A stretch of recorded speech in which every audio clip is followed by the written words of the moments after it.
إن الحمد لله نحمده ونستعينه ونستغفره ونعوذ بالله من شرور أنفسنا ومن سيئات أعمالنا. من يهده الله فلا مضل له ومن يضلله فلا هادي له، وأشهد أن لا إله إلا الله وحده لا شريك له، وأشهد أن محمدا عبده ورسوله. أما بعد، فأعوذ بالله من الشيطان الرجيم. يا أيها الذين آمنوا اتقوا الله حق تقاته ولا تموتن إلا وأنتم مسلمون. يا أيها الناس اتقوا ربكم الذي خلقكم من نفس واحدة وخلق منها زوجها وبث منهما رجالا كثيرا ونساء، واتقوا الله الذي تساءلون به والأرحام إن الله كان عليكم رقيبا. يا أيها الذين آمنوا اتقوا الله وقولوا قولا سديدا يصلح لكم أعمالكم ويغفر لكم ذنوبكم، ومن يطع الله ورسوله فقد فاز فوزا عظيما. أما بعد، فإن خير الحديث كتاب الله، وخير الهدي هدي محمد صلى الله عليه وسلم، وشر الأمور محدثاتها، وكل محدثة بدعة، وكل بدعة ضلالة، وكل ضلالة في النار. فأعوذ بالله من الشيطان الرجيم. كنتم خير أمة أخرجت للناس تأمرون بالمعروف وتنهون عن المنكر وتؤمنون بالله. ہر قسم کی تعریف، بزرگی و کبریائی اس اللہ وحدہ لا شریک کے لیے لائق و زیبا ہے، جو ساری کائنات کا پروردگار اور پالنہار ہے۔ درود و سلام ہو سارے انبیاء پر، خصوصاً آخری نبی محمد صلی اللہ علیہ وسلم پر، جنہیں ساری انسانیت کے لیے ایک بہترین آئیڈیل اور نمونہ بنا کر بھیجا گیا۔ حاضرین جمعہ، عزیز نوجوان دوستوں اور قابل احترام میری اسلامی ماؤں اور بہنوں، خطبہ مسنونہ کے بعد آپ کے سامنے سورہ آل عمران کی آیت نمبر 110 کی تلاوت کی گئی۔ اس آیت کا مطلب یہ ہے، اللہ تعالیٰ نے امت مسلمہ کو، امت محمدیہ کو دوسری ساری امتوں پر فوقیت عطا کی، فضیلت عطا کی۔ نہ صرف اللہ تعالیٰ نے امت محمدیہ کو فضیلت عطا کی، اس امت کو اللہ تعالیٰ نے خیر امہ کہا، یعنی یہ امت محمدیہ ساری امتوں میں بہترین امت ہے، یعنی اس امت کے سارے افراد بہترین افراد ہیں، بہترین لوگ ہیں۔ کس وجہ سے اللہ تعالیٰ نے اتنے بڑے القاب سے نوازا؟ آگے آیتوں میں اللہ نے کہا تأمرون بالمعروف وتنہون عن المنکر، اس لیے کہ تم نیکی کا حکم دیتے ہو اور برائی سے روکتے ہو، غلطی کرنے والوں کو آپ ان غلطیوں سے روکتے ہو، ان غلطیوں کی اصلاح آپ کرتے ہو۔ خود آپ اللہ کے نبی صلی اللہ علیہ وسلم کی بعثت کو دیکھیں، خود اللہ کے نبی نے اپنی بعثت کا مقصد بتاتے ہوئے کہا بعثنی معلما ومیسرا، اللہ تعالیٰ نے مجھے معلم بنا کر بھیجا، یعنی لوگوں کو سکھانے والا بنا کر بھیجا، لوگوں کی تربیت کرنے والا اللہ نے مجھے بنا کر بھیجا۔ تو دوستو، اللہ کے نبی صلی اللہ علیہ وسلم کی زندگی، پوری زندگی میرے اور آپ کے لیے ایک آئیڈیل ہے، ایک نمونہ ہے۔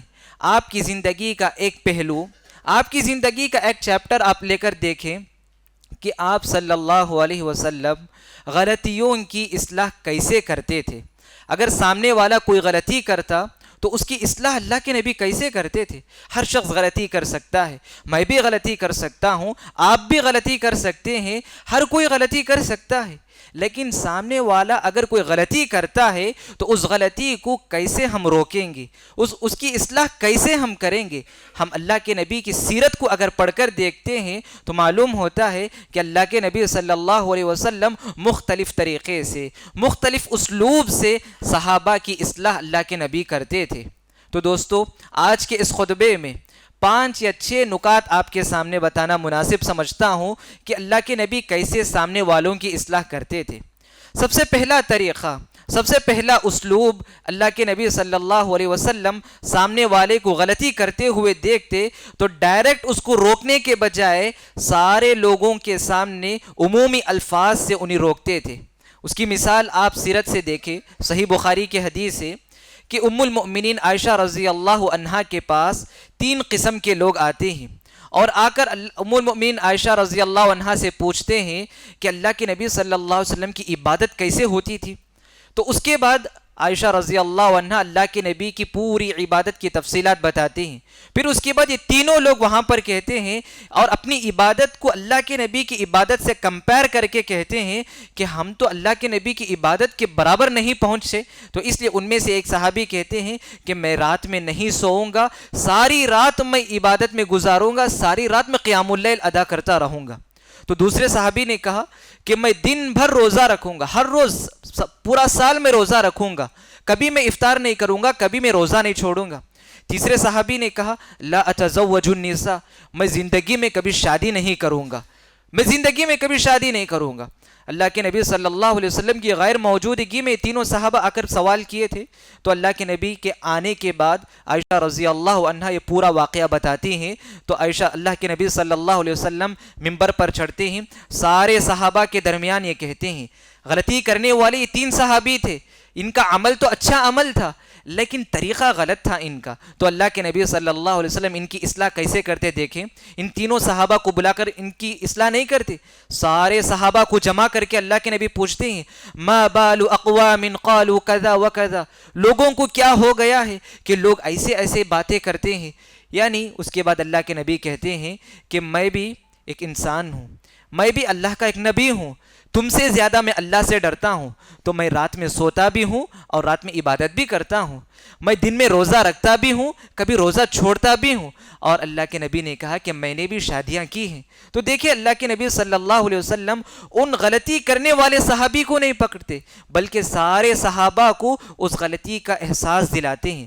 تو اس طرح سے کرنے کا کیا فائدہ ہوگا؟ غلطی کرنے والے کو اپنی غلطی کا احساس بھی ہو جاتا ہے اور اس کو تکلیف بھی نہیں پہنچتی، اور دوسرے لوگ بھی اس طرح کی غلطی کرنے سے باز آ جاتے ہیں۔ اور اسی طرح سے ایک اور مثال اللہ کے نبی کی زندگی میں ایک واقعہ پیش آیا۔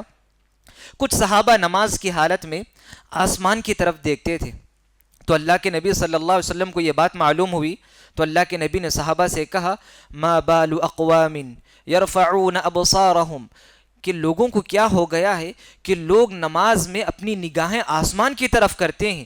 پھر اللہ کے نبی اپنی بات میں غصے سے کہتے ہیں لَيَنْتَهُنَّ عَنْ ذَلِكَ، لوگوں کو چاہیے کہ اس طرح کرنے سے وہ باز آ جائے، رک جائے، او لَيُخْطَفُنَّ أَبْصَارَهُمْ، یا نہیں تو اللہ تعالیٰ ان کی نگاہوں کو چھین سکتا ہے، ان کی بینائی چلے جا سکتی ہے۔ تو دیکھیں اس 2 واقعے سے اللہ کے نبی صلی اللہ علیہ وسلم اگر سامنے میں کسی کے اندر کوئی غلطی دیکھتے تو اللہ کے نبی صلی اللہ علیہ وسلم عمومی الفاظ سے ان کی اصلاح کرتے تھے۔ اور اسی طرح ایک دوسرا طریقہ، سامنے والے اگر کوئی غلطی کرتے ہیں تو اس غلطی سے روکنے کا، اس کی غلطی کی اصلاح کرنے کا، کہ محبت کے ساتھ، اپنائیت کے ساتھ اللہ کے نبی سمجھاتے تھے۔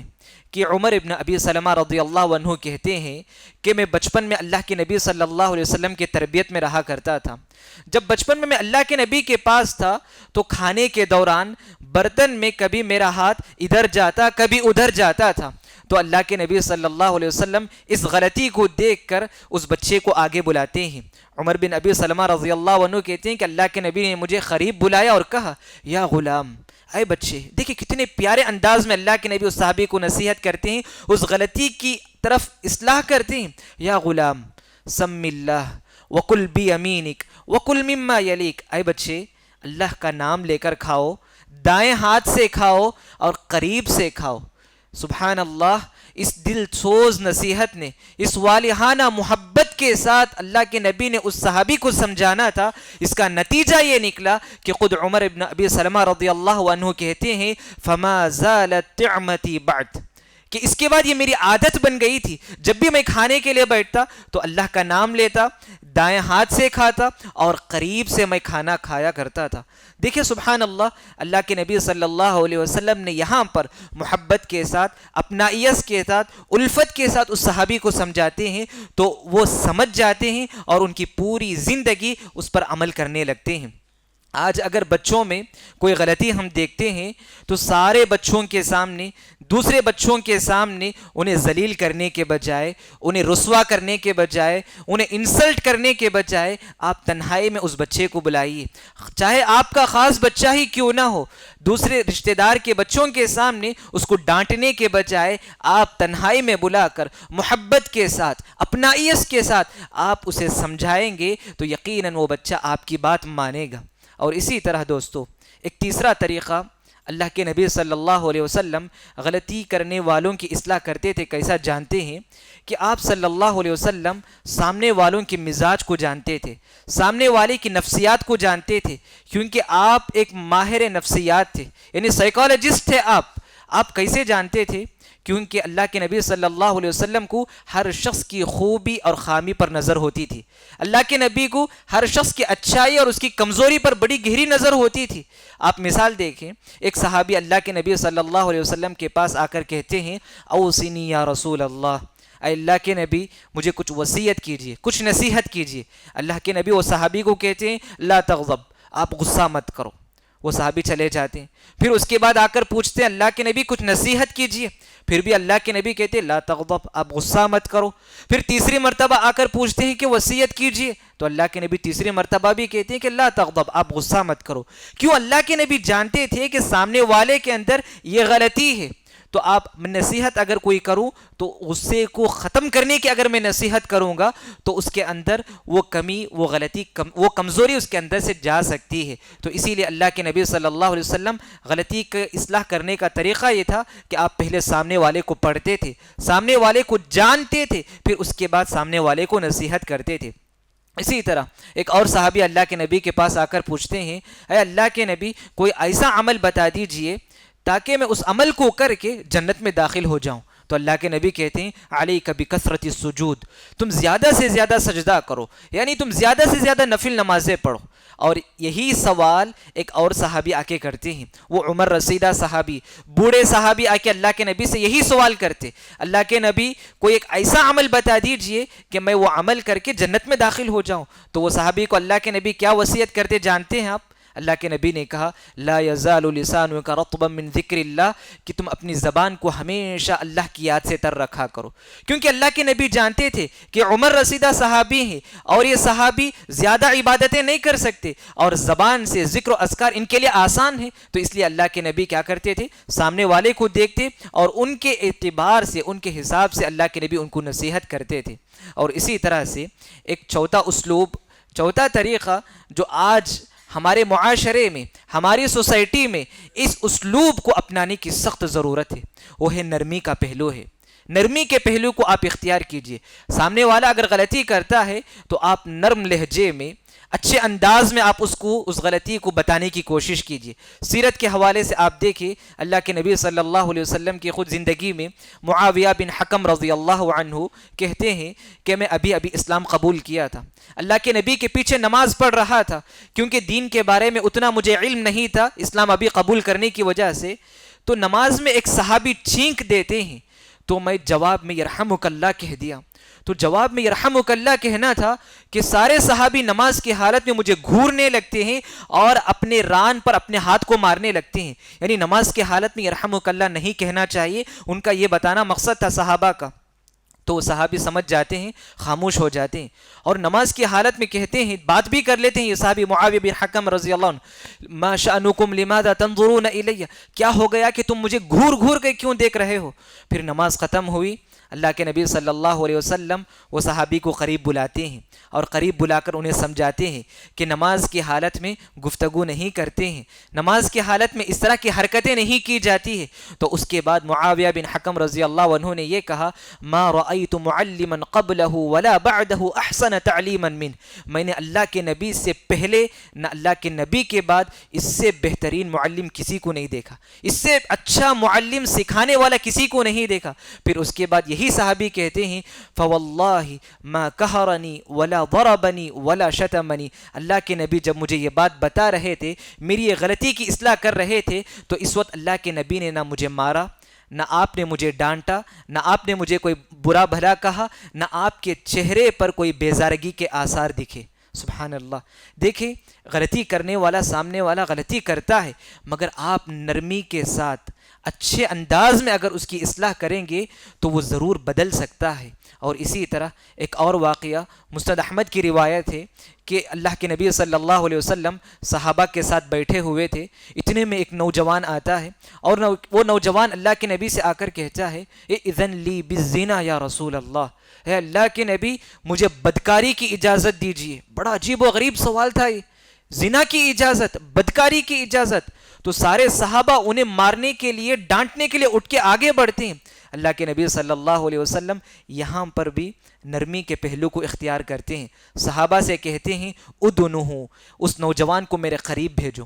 تو صحابہ اس نوجوان کو قریب بھیجتے ہیں. اللہ کے نبی صلی اللہ علیہ وسلم سختی کے بجائے، ڈانٹنے کے بجائے، کیونکہ یہ بڑا سخت سوال تھا، کیونکہ عجیب و غریب سوال تھا، اللہ کے نبی اسے کس انداز میں جواب دیتے ہیں. دیکھیں اتحبہ لامک، کیا یہ بدکاری آپ کی ماں کے ساتھ اگر کی جائے کیا آپ برداشت کر سکتے ہو؟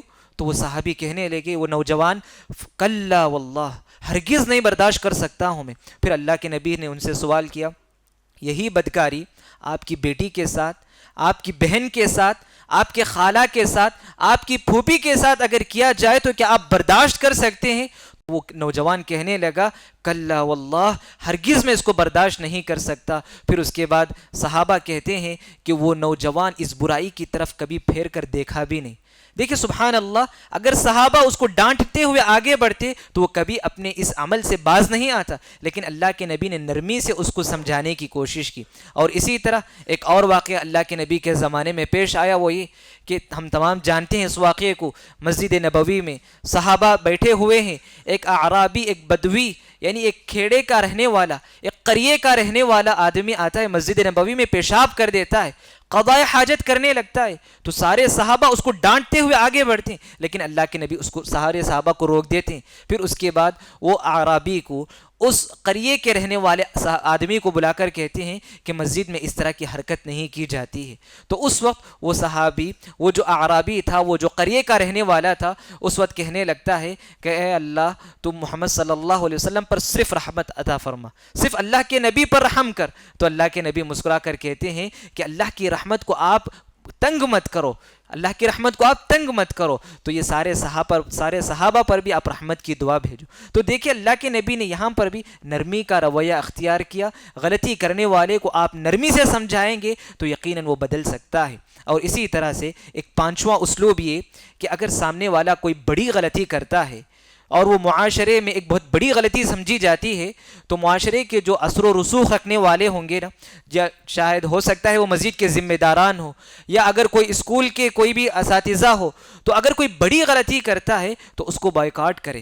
کیونکہ اللہ کے نبی صلی اللہ علیہ وسلم کی آپ زندگی میں دیکھیں کہ غزوہ تبوک کے موقع پر 3 صحابہ غزوہ تبوک میں جانے کے بجائے مدینے ہی میں رک گئے تھے. لیکن اللہ کے نبی جب غزوہ تبوک سے واپس مدینہ پہنچے تو معلوم ہوا کہ 3 صحابہ ہمارے ساتھ غزوے میں شریک نہیں ہوئے. یہ بہت بڑی غلطی ہوئی ان تینوں صحابہ سے. اللہ کے نبی ان سے بات چیت بند کر دیتے ہیں اور سارے صحابہ سے کہتے ہیں کہ کوئی ان تینوں صحابی سے بات نہیں کرے گا. پھر اور اللہ کے نبی نے یہ بھی قانون نافذ کر دیا کہ ان تینوں سے کوئی لین دین نہیں کرے گا، کوئی تجارت نہیں کرے گا، ان کے ساتھ کوئی بزنس کا معاملہ نہیں کرے گا. اللہ اکبر! ان تینوں کے ساتھ ایسا بائیکاٹ کا معاملہ کرنا اتنا مشکل ہوا ان لوگوں کو، خود اپنی غلطی کا احساس بھی ہو گیا انہیں. پھر اس کے بعد 50 دن کے بعد آسمان سے وحی آتی ہے، سورۃ التوبہ میں اللہ تعالیٰ نے ان کے توبے کے سلسلے میں توبے کا اعلان کرتا ہے. تو دیکھیں معلوم ہوا کہ اگر کوئی بڑی غلطی کرتا ہے تو اس غلطی کے لیے بائیکاٹ ایک آپشن ہے کہ آپ اس کی غلطی کو، اس کی غلطی کا احساس دلانے کے لیے. اور اسی طرح سے چھٹا اور آخری اسلوب، ایک طریقہ یہ ہے کہ اگر سامنے والا کوئی غلطی کرتا ہے تو اس کی غلطی کو شریعت میں اس کے لیے کیا سزا مقرر کی گئی ہے، اس کے لیے کیا عذاب دیا جائے گا، اس کو آپ بتائیں. جیسا کہ اللہ کے نبی صلی اللہ علیہ وسلم کے زمانے میں ایک واقعہ پیش آیا. ابو مسعود رضی اللہ عنہ کہتے ہیں کہ میں اپنے غلام کو لاٹھی کے ذریعے سے مار رہا تھا، کوڑے کے ذریعے سے مار رہا تھا. اتنے میں پیچھے سے آواز آتی ہے، اعلم ابا مسعود، ابو مسعود جان لو، ابو مسعود جان لو میں اتنے غصے سے مار رہا تھا اپنے غلام کو کہ میں آواز کو پہچان نہیں پا رہا تھا کہ کس کی آواز آ رہی ہے. جب وہ آواز قریب آتی گئی میں پہچان لیا کہ یہ آواز اللہ کے نبی صلی اللہ علیہ وسلم کی آواز ہے, تو فوراً میرے ہاتھ سے وہ لاٹھی گر جاتی ہے, وہ کوڑا نیچے گر جاتا ہے. پھر اس کے بعد ابو مسعود رضی اللہ عنہ اللہ کے نبی کی طرف پھرتے ہیں تو اللہ کے نبی کہتے ہیں اعلم ابا مسعود ان اللہ اقدر علیک منک علی هذا الغلام, جس طرح سے تم اس غلام پر, اپنے غلام پر تمہاری جس طرح سے پاور ہے, طاقت ہے, اس سے کہیں زیادہ اللہ تعالیٰ تم پر طاقت رکھنے والا ہے. یہ کہنا تھا. ابو مسعود رضی اللہ عنہ نے کہا لا اضرب مملوکا بعدہ, اس کے بعد میں اپنی زندگی میں کبھی بھی غلام کو نہیں ماروں گا. اس کے بعد فوراً اس غلام کو آزاد کر دیتے ہیں. تو دیکھیں یہاں پر اللہ کے نبی نے ایک وعید سنائی, یہاں پر سزا سنایا کہ اگر آپ اس غلام پر سختی کرتے ہیں تو اللہ تعالیٰ بھی تم پر سختی کر سکتا ہے, تم پر اللہ تعالیٰ اس سے زیادہ طاقتور ہے. تو دوستو الغرض ہر والدین, ہر ذمہ دار ماں باپ, سرپرست کو چاہیے کہ ہمیشہ وہ اپنے بچوں کے ساتھ محبت کے ساتھ, اپنائیت کے ساتھ, الفت کے ساتھ اگر غلطی کرتے ہیں تو اس کی غلطی کو بتانے کی کوشش کرے. ہمیشہ بچوں کو ڈانٹنا, ہمیشہ بچوں کو مارنا, ہمیشہ سختی کرنا, یہ بچے بننے کے بجائے, سنورنے کے بجائے, سدھرنے کے بجائے الٹے بگڑ سکتے ہیں اور ان کا مستقبل برباد ہو سکتا ہے. اگر آپ آج بچوں کو ماریں گے, ان کی مار کر آپ تربیت کریں گے, غلطیوں پر ڈانٹیں گے, تو کل یہی بچے باغی بن سکتے ہیں, یہی بچے کل آپ کا نام بدنام کرنے والے ہو سکتے ہیں. تو اس لیے ہر ذمہ دار ماں باپ, ہر ذمہ دار سرپرست کو چاہیے کہ پیارے نبی صلی اللہ علیہ وسلم کے ان طریقوں کو جانیں. اور اسی طرح سے ہر وہ استاد, چاہے وہ اسکول کا ہو یا کالج کا ہو یا مدرسے میں پڑھانے والے بھی کیوں نہ ہو, وہ اپنے بچوں کے ساتھ, اپنے طلباء کے ساتھ, اپنے اسٹوڈنٹ کے ساتھ, خصوصاً جو بچے کن ذہن ہوتے ہیں, جو پڑھائی لکھائی میں تھوڑے کمزور ہوتے ہیں, ان کو ڈانٹتے ہیں. ڈانٹنے کے بجائے آپ دو اچھے بول کر, آپ ان کو تھوڑا انکریج کر کے, ہمت افزائی کر کے آپ ان کی غلطی کو بتائیں گے تو بچہ وہ طالب علم, وہ اسٹوڈنٹ آپ کی بات ضرور مانے گا. کیونکہ آج اساتذہ, آج بہت سارے ٹیچرز ایسے ہیں جو بچوں کو مارنا اپنا حق سمجھتے ہیں. نہیں دوستو, آج کا زمانہ آپ ماریں گے تو بچے بننے کے بجائے بگڑیں گے, چاہے وہ طالب علم بھی کیوں نہ ہو, اسٹوڈنٹ بھی کیوں نہ ہو. اور اسی طرح سے میاں بیوی کے درمیان بھی کبھی غلطیاں ہو سکتی ہیں. تو شوہر کو چاہیے کہ بیوی کو چاہیے شوہر کی غلطی کو حکمت کے ساتھ, بصیرت کے ساتھ اس کو اصلاح کرنے کی کوشش کرے. جلد بازی میں آ کر کوئی فیصلہ اٹھانا, کوئی قدم اٹھانا, یہ صحیح طریقہ نہیں ہے. ہو سکتا ہے شوہر بیوی کے اندر کوئی غلطی دیکھے تو اس غلطی کو اچھے انداز میں اس کو صحیح کرنے کی کوشش کرے, اس کی اصلاح کرنے کی کوشش کرے. کیونکہ شیخ بن باز علیہ الرحمن نے کہا هذا العصر عصر الرفق والصبر والحکمہ وليس عصر الشدہ. میں اور آپ جس زمانے سے گزر رہے ہیں, آج کا جو جنریشن ہے, یہ ایسا ہے کہ اس زمانے میں نرمی کے ساتھ, صبر کے ساتھ, حکمت کے ساتھ لوگوں کی اصلاح کی ضرورت ہے. اگر آج ہم سختی کریں گے تو سختی کرنے کا کوئی فائدہ نہیں ہوگا. آج سے تقریباً 25 سال سے پہلے شیخ بن باز رحمہ اللہ نے یہ جملہ کہا تھا کہ یہ زمانہ سختی کا زمانہ نہیں ہے. ہم ہمیشہ اپنے ماتحت لوگوں کے ساتھ نرمی کا رویہ اختیار کریں. اگر کوئی غلطی بھی کرے تو ان غلطی کو اچھے انداز میں سمجھانے کی کوشش کریں گے تو یقیناً ہمارے معاشرے میں, ہماری سوسائٹی میں ایک بہترین بدلاؤ لا سکتے ہیں اور سامنے والوں کے اندر ایک تبدیلی کو ہم دیکھ سکتے ہیں. تو آج کے اس خطبے کا خلاصہ یہی ہے کہ اللہ کے نبی صلی اللہ علیہ وسلم کس طرح سے سامنے والوں کی اصلاح کرتے تھے. غلطیوں کی اصلاح کا نبوی طریقہ کیا تھا؟ 6 طریقہ میں نے آپ کے سامنے بتایا. پہلا طریقہ یہ تھا کہ اللہ کے نبی صلی اللہ علیہ وسلم سامنے والے کے اندر کوئی غلطی دیکھتے تو ڈائریکٹ روکنے کے بجائے عمومی الفاظ کے ذریعے سے روکتے تھے. دوسرا طریقہ یہ تھا کہ آپ صلی اللہ علیہ وسلم محبت کے ساتھ, اپنائیت کے ساتھ سامنے والوں کی اصلاح کرتے تھے. تیسرا طریقہ یہ تھا کہ اللہ کے نبی صلی اللہ علیہ وسلم سامنے والے کے مزاج کو, اس کی طبیعت کو دیکھ کر اس کی اصلاح کرتے تھے. چوتھا طریقہ یہ تھا کہ آپ صلی اللہ علیہ وسلم نرمی کے پہلو کے ساتھ خوش انداز سے اللہ کے نبی اصلاح کرتے تھے۔ پانچواں پہلو یہ تھا کہ اگر کوئی بڑی غلطی ہو جائے تو اس پر بائیکاٹ کیا جا سکتا ہے۔ اور چھٹا اور آخری طریقہ یہ تھا کہ اگر کوئی غلطی کرے تو اس غلطی کی سزا شریعت میں کیا بتائی گئی ہے اس کو بتائیں گے۔ تو یقیناً یہ سارے اسالیب ایسے ہیں کہ اس کے ذریعے سے ہم سامنے والوں کی غلطی کی اصلاح کر سکتے ہیں۔ دعا ہے اللہ رب العالمین سے کہ اللہ رب العالمین مجھ کہنے والے کو، آپ تمام سننے والوں کو ان اسالیب پر عمل کرنے کی توفیق عطا فرمائے۔ آمین۔ اقول قولی هذا واستغفر الله لي ولكم ولسائر المسلمين من كل ذنب فاستغفروه انه هو الغفور الرحيم۔